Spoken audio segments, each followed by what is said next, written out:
Hey guys, in this video I'm going to show you how to lock your Facebook profile from any country, and some countries don't even need a VPN for this. If you already have the profile lock option on your Facebook app, whether you're an iOS or Android, just open the Facebook, and if you have Android, just tap the three lines at the top right corner, but since I'm using iOS, I'm gonna tap at the bottom right corner. Once you tap that, scroll down and tap Settings and Privacy. Then, Settings. Scroll down again and you will see Profile Locking.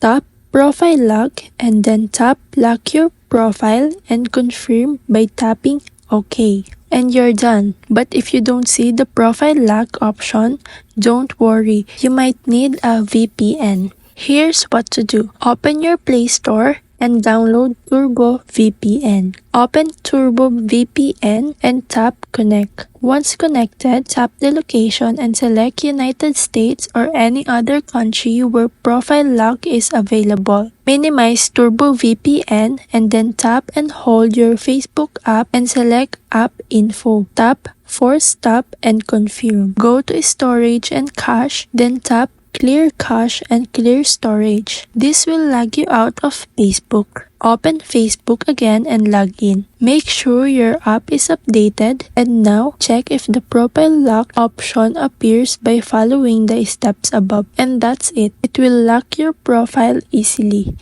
no matter where you are. Thanks for watching.